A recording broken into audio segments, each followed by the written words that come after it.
Have a nice day. It's Kadir MERSİN. I'm coming from Istanbul Gelisim University in Istanbul.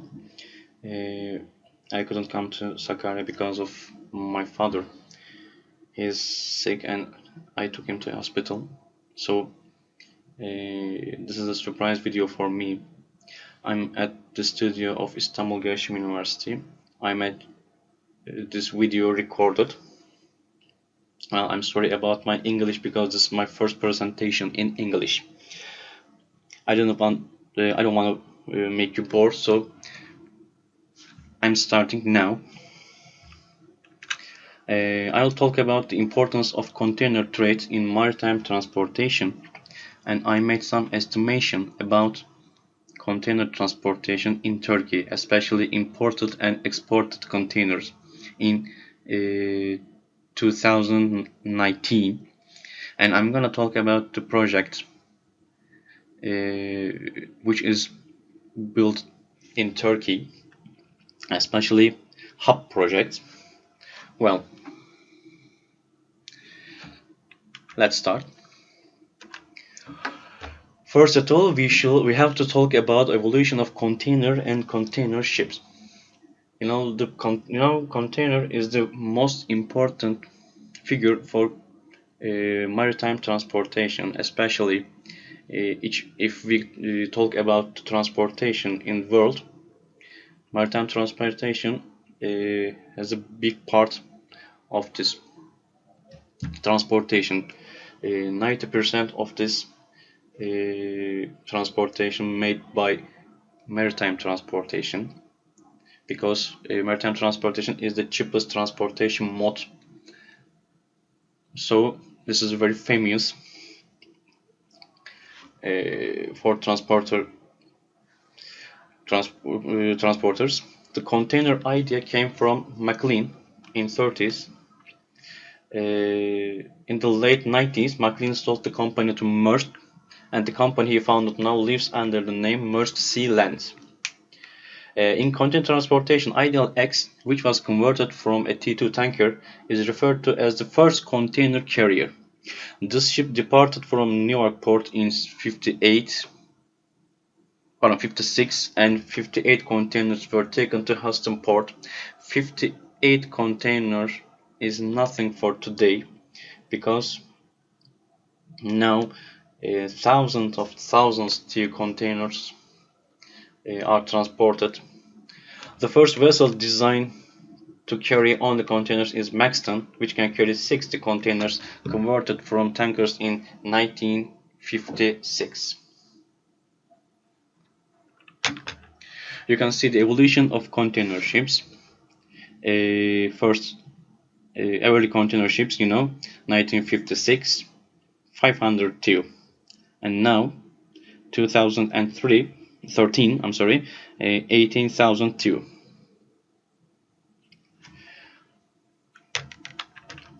Well, importance of maritime transportation in world trade. You know that international trade volume in the world is increasing day by day. In recent years, maritime transportation has shown an increasing trend in the total trade volume, especially liberalization and industrialization in national economies increase the demand for products. Technological advances ensure efficient and rapid transportation. World transport services are similar to the course of world trade. You can see the development of international maritime trade volume. Technological developments have also affected world maritime trade and forced structural change. With the integration of land, sea, and air transportation, intermodal transportation, which enables the door-to-door transportation of cargoes, and especially maritime container transportation, has gained increasing importance. You know that air transportation, railway transportation, or maritime transportation have to be combined with road transportation, because they can't do door-to-door transportation without road transportation. How about analysis of the world maritime fleet? In 2016 and 2017, the annual increase was 5.7% for tankers, and it's about 1% for dry bulk carriers. When we look at the situation of container ships, we see that the fleet reached a total capacity of 2,252 million deadweight in 2016 and 2017, with an increase of approximately 13.8%.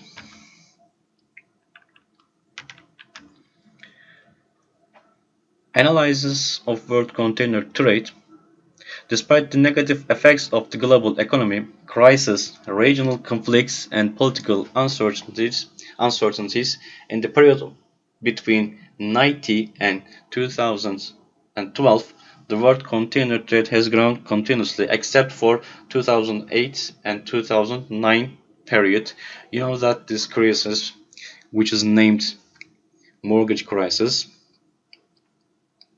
which this crisis is affected the world economy. So container transportation is affected by this crisis, and especially the financial crisis of 2008 was a severe worldwide economic crisis, considered by many economists to have been the most serious financial crisis since the Great Depression of the 30s, to which it is often compared. And this crisis has continued for a long time in container transport. The main reasons for this these are especially the transport of end consumer goods with high added value, which is greatly influenced by the weakening of the world economy and world trade in terms of creating container transport demand. But when we see the transportation rates, container transportation get bigger and bigger, despite 2008 and 2009. How about the domestic container lines? Turkish Cargo Line is a national enterprise that has successfully waved this flag in the world seas for many years. Of course, domestic container lines are affected by this mortgage or financial crisis, but they are still alive. However, as a result of the privatization decision taken, this national enterprise, which is known all over the world in tanker, bulk dry cargo, liner transportation, and coastal transportation, was sold to the private sector in 2000. Unfortunately, those who bought the company made a big mistake and withdrew completely from liner transportation. So we should not forget that logistics and transportation are one of the most important key sectors in the growth of a country. Today in Turkey, providing services on an international scale, we have two native container lines. One of them is Arkas and the other is Turkon. However, they carry out regional transportations and cannot provide service to the world. If Turkey aimed to be one of the container transshipment centers, domestic container lines need to grow and globalize. Main container ports and container handling numbers in Turkey. It's about 10 million TEUs in 2017 in Turkey Harbor in Turkey. It means 108 million tons of cargo handling were carried out. This figure includes the movements of total import-export, total cabotage, and total transit cargoes. There are railway connections only the ports of Haydarpaşa, Derince, İzmir, Bandırma, Mersin, Iskenderun, and Samsun. In 2017, approximately 6 million TEUs were handled in regional ports, especially Ambarlı Port. Gelisim is near Ambarlı Port, and we can see all of the improvement from here. Only about 3 million TEU Ambarlı Port handling figures with Turkey and Eastern Mediterranean Black Sea Basin has become a major container port. Marport, Kumport, and Mardaş harbors terminals serve in Ambar Liman region. Ambarlı and Haydarpaşa is the biggest. is an important regional ports, and lots of cargoes containers are handled here. How about Turkey's strategic location and hub port projects? We have some projects which is still building.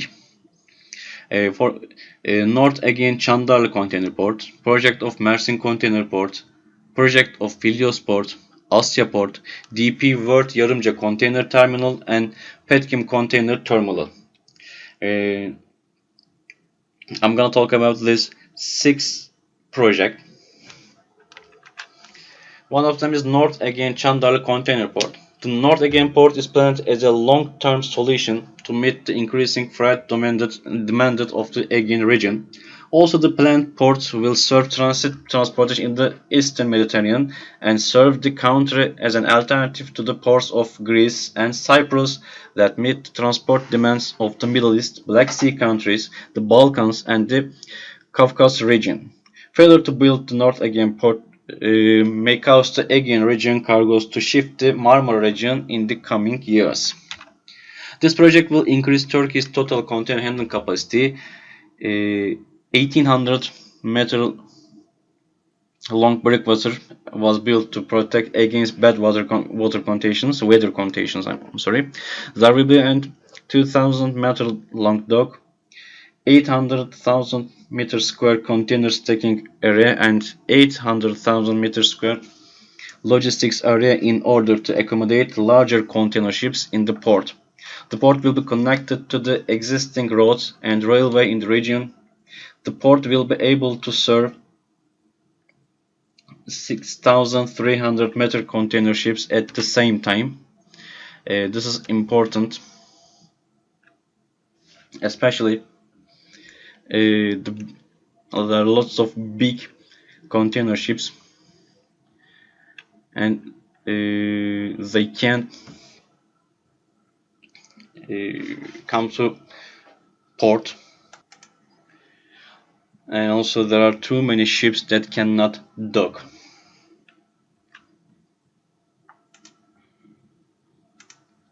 Project of MERSİN Container Port. Project of MERSİN Container Port was prepared by the Ministry of Transportation and Infrastructure, and EIA reports were received. The aim of the project is to create a new transit center with high capacity, built to satisfy future demand for the Mediterranean, Central Asia, and the Middle East. In the first stage, 3,000 and 3,500 ships will be serviced annually, and 4.5 million TEU containers will be handled. The final capacity of the project, which is planned to be completed in 5 stages, is expected to reach 12 million TEU annually. Project of MERSİN Container Port is going on. So this is the projection. Project of Filyos Port. It's aimed to build a port complex which will provide combined transportation service in the north-south direction in the western Black Sea. It's also aimed to reduce the threat faced by the strait due to increased ship traffic. The Filyos Port project will also play a crucial role and driving force in the economic developments and development of the region. The port will serve various types of cargo such as bulk dry cargo, container, general cargo, and will have an annual load capacity of 25 million tons. This project is being built especially to reduce the traffic in the Istanbul Strait and Çanakkale Strait. Asya Port has a berth length of 2010 meter and a water depth of 10-20 meter. In this way, it can also serve the large tonnage post-Panamax and super post-Panamax container ships that operated today. The hinterland area of Asya Port covers the Balkans and Central Europe in the west, the Black Sea coast in the north, and the Caucasus and Central Asia in the east. This is a very big project. Thus, Asya Port seems to have a high chance of becoming one of the main port transfer centers in the region, because the container ports operating in the Marmara region in general, Istanbul, Izmit, Bursa, is the main port for the import and export loss of large cities such as Bursa. Apart from Marport port, their share in transit freight is very limited. We can see the news. MSC New York, one of the largest ships in the world, is at Asya port. This is news from 2016. DP World Yarımca Container Terminal.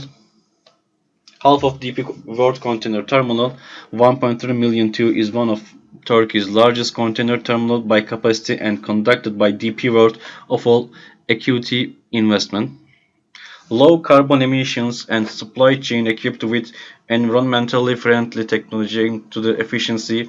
The first tier with a parking space in Turkey's port area.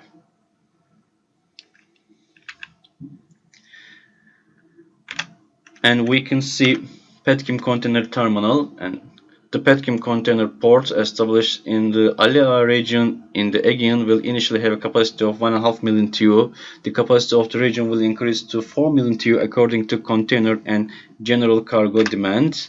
Now we can see graph of exported container in ton, and this is graph of imported container, and we can see total import and export now. I'm gonna talk about imported and exported containers. You can see the graph, and we can check that total export is bigger than total import.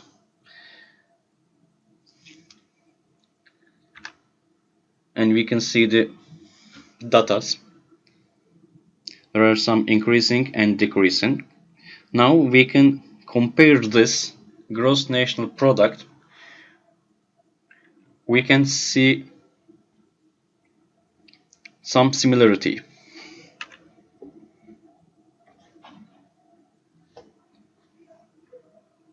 So we can see the results. The fact that the last 10 years average of foreign trade transport has been carried out by sea, the rate of it's about 90% increases the importance of our ports. For this reason, port investments to containerization are made for container terminals in the world. Turkey, the Balkans, the Black Sea, the Caucasus, Central Asia, and the Middle East land bridge location and proximity to transport from providing significant advantage in terms of maritime transit transfer freight traffic. However, Turkey's ports of assessing the opportunities depend on the fleet capacity and logistic facilities. Unfortunately, Turkish ports have not been able to take advantage of this important advantage of their location to date and have not been able to use the advantage of being transit center for container transport in the region. So, lack of big ports is the big problem. The main reason for this is that our ports are unable to keep up with the developing technology and transportation modes in terms of technical and physical infrastructure, and cannot operate efficiently within the principles of rational, contemporary management. However, thanks to the establishment of private ports and the privatization of some state ports and their operations to the private sector, significant investments have been made in the technical and physical infrastructure of our ports, and thus they have been provided to provide service at international standards. Now, first, I forgot to show you the estimation. You can see 2019. My total export estimation is 48,450,081 container, and total import 39,643,799. This is of course not TEU, this is ton. So we can see the increase in import, and we can see the declaration of export. Of course, this is just an estimation, not a fact. Thanks for your listening and thanks for your patience. Have a nice day.